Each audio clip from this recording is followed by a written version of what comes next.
আমাদের দলের পক্ষ থেকে আমি কৃতজ্ঞতা জানাচ্ছি চাইনিজ অ্যাম্বাসেডরকে। তিনি তার দলবল নিয়েই সেদিন আমাদেরকে এইভাবেই বিদায় দিতে এসেছিলেন এবং শেষ পর্যন্ত বলতে গেলে প্লেনের দরজা পর্যন্ত তিনি আমাদেরকে সঙ্গ দিয়েছিলেন। আমরা রিয়েলি তার কাছে গ্রেটফুল। তিনি এটুকু না করলেও পারতেন, এটা আসলে তার নিয়মিত ডিউটির মধ্যে পড়ে না। নিশ্চয়ই তিনি দেশ এবং বাংলাদেশের জনগণের প্রতি ভালোবাসার জায়গা থেকে এটা করেছেন। আমাদের প্রতিনিধি দলটি প্রথমে সাংহাই আমরা যাই, সেখানে বেশ কয়েকটি গুরুত্বপূর্ণ সভায় আমরা মিলিত হই এবং এক পর্যায়ে সাংহাই সিটি গভর্নমেন্টের ঊর্ধ্বতন কর্মকর্তাদের সাথেও আমাদের বৈঠক হয়। সাংহাই সিটি কর্পোরেশন চীনে একটি বিশেষ গুরুত্বের দাবিদার। ইতিমধ্যে তারা বাংলাদেশের ঢাকা বিশ্ববিদ্যালয়ে একটি চাইনিজ কর্নার ওপেন করেছে, যাতে দুই দেশের ভাষা এবং সাংস্কৃতিক বিনিময় বোঝাপড়া আরও বাড়ে। আমরা তাদেরকে অনুরোধ করেছি শুধু ঢাকা বিশ্ববিদ্যালয়টাকে সীমাবদ্ধ না রেখে আগামী বছরের মধ্যে আরও 3টি বড় পাবলিক বিশ্ববিদ্যালয় সেটা ওপেন করার জন্য। ঢাকার জাহাঙ্গীরনগর বিশ্ববিদ্যালয়, রাজশাহী বিশ্ববিদ্যালয় এবং চট্টগ্রাম বিশ্ববিদ্যালয়। আমরা এই 3টি বিশ্ববিদ্যালয়ের কথা বলেছি এবং তারা নীতিগতভাবে একমত হয়েছে যে ওই 3টি বিশ্ববিদ্যালয়ে তারা তাদের এই ফাংশনগুলো এক্সটেন্ড করবেন। সাংহাই থিঙ্ক ট্যাঙ্ক যেটা সরকারি, তাদের সাথেও আমাদের বৈঠক হয়েছে। তারা বাংলাদেশের ব্যাপারে অনেক কিছুই জানেন, কিন্তু আবার অনেক কিছু জানতেও চেয়েছেন। আবার আমরাও চীন সম্পর্কে তাদের কাছ থেকে অনেক কিছু জানার সুযোগ পেয়েছি।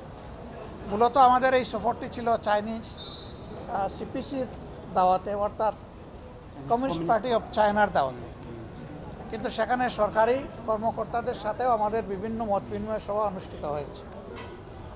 সিপিসির ইতিহাস খুব দীর্ঘ এবং খুবই লড়াইয়ের ইতিহাস। তারা 2021 সালে তাদের 1921 সালে কার্যক্রম শুরু করেন। 13 জন সাহসী মানুষ যেদিন প্রথম কার্যক্রম শুরু করেন, জায়গাটা ছিল সাংহাই, কিন্তু তারা একটা গোপন বৈঠকে যখন বসেন, পিছনের দরজা দিয়ে কিচেন দিয়ে একজন স্পাই সেখানে ঢুকে পড়েছিল, যার কারণে তারা মিটিংটা শেষ করতে পারেননি। এই মিটিং থেকে তারা দ্রুত স্থান ত্যাগ করে একটা নদীতে চলে যান। কাঠের একটা ভাসমান নৌকার উপরে বসে তারা তাদের মিটিং সম্পন্ন করেন। তারপরের ইতিহাস তাদের কেবলই ছিল লড়াইয়ের ইতিহাস, কিন্তু এখন সেই লড়াইয়ের পরে বিশেষ করে গত 35 বৎসরে চায়না ওয়ান্ডারফুল উন্নতি সাধন করেছে সকল ক্ষেত্রে। তাদের এই উন্নয়নের দিকগুলো কিভাবে কেন হয়েছে আমরা বোঝার চেষ্টা করেছি। এই ক্ষেত্রে আমাদের জাতি এবং আমাদের দল পার্টিকুলারলি বাংলাদেশের মানুষের ভাগ্য বদলের জন্য কি করতে পারে সেগুলো আমরা বোঝার চেষ্টা করেছি এবং আমরা অনুপ্রাণিত হয়েছি বিভিন্ন পর্যায়ের মিটিংয়ে। সর্বশেষ মিটিংটি ছিল আজকে, যিনি foreign affairs of Chinese communist party look after করেন একজন ভাইস মিনিস্টারের সাথে। এই মিটিংটাও ছিল অত্যন্ত সন্তোষজনক এবং চমৎকার। যে কয়টা জায়গায় আমরা মিটিংয়ে মিলিত হয়েছি, আমরা তাদের বন্ধুত্বপূর্ণ আন্তরিকতা উপলব্ধি করেছি। তারা এক ধাপ এগিয়ে বলেছেন যে এখন বাংলাদেশ শুধু আমাদের একটা ফ্রেন্ড কান্ট্রি নয়, এখন থেকে আমাদের নাইবর কান্ট্রি। ফ্রেন্ড দুনিয়ায় অনেক থাকে, কিন্তু নাইবর সবাই হয় না। তো তারা এই মর্যাদা এখন বাংলাদেশকে দিচ্ছেন, আমরা অত্যন্ত আনন্দিত। আমাদের একটা অপরচুনিটি হয়েছিল যে চায়না বাংলাদেশকে 1975 সালের 26শে আগস্ট তারা স্বীকৃতি দিয়েছিল। এই বছরটা হচ্ছে 50 বছর পূর্তি তাদের সাথে আমাদের বন্ধুত্বের। সুতরাং আমরা একটা বন্ধুত্বের বার্তা নিয়েই তাদের কাছে গিয়েছিলাম। আমরা আশা করছি আমাদের এই সফরের মাধ্যমে দুই দেশের বন্ধুত্ব আরও ঘনিষ্ঠ হবে এবং বিশেষ করে পার্টি টু পার্টি আমাদের ঘনিষ্ঠতা আরও বাড়বে। আমরা তাদেরকে অনুরোধ করেছি, অতীতে কোনো দেশ একটা মাত্র দলের সাথে সম্পর্ক করেছিল, জনগণের সাথে তাদের কোনো সম্পর্ক ছিল না, কিন্তু আমরা তাদেরকে অনুরোধ করেছি যে না, আমরা চায়নাকে দেখতে চাই G2G, P2P, অর্থাৎ তারা সরকারে মিলবে, আবার তারা জনগণের সাথেও সম্পর্ক করবে। এর পাশাপাশি আমরা বলেছি অ্যানাদার P2P, সেটা হচ্ছে পার্টি টু পার্টি, এবং এখানে কাউকে সেগ্রিগেট করার, আলাদা করার দরকার নাই। সকল পার্টির সাথেই আপনারা এঙ্গেজ হবেন। আমরা এই ক্ষেত্রে তাদের বিপুল উৎসাহ লক্ষ্য করেছি। আমরা পার্টি কে বড় কে ছোট আমরা এটা বুঝি না।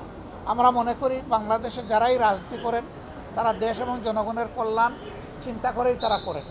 এই জন্য আমরা সকল পার্টির হয়েই বলতে পারেন যে আমরা সেখানে কথা বলে এসেছি, আমরা দেশের জনগণের পক্ষে কথা বলে এসেছি।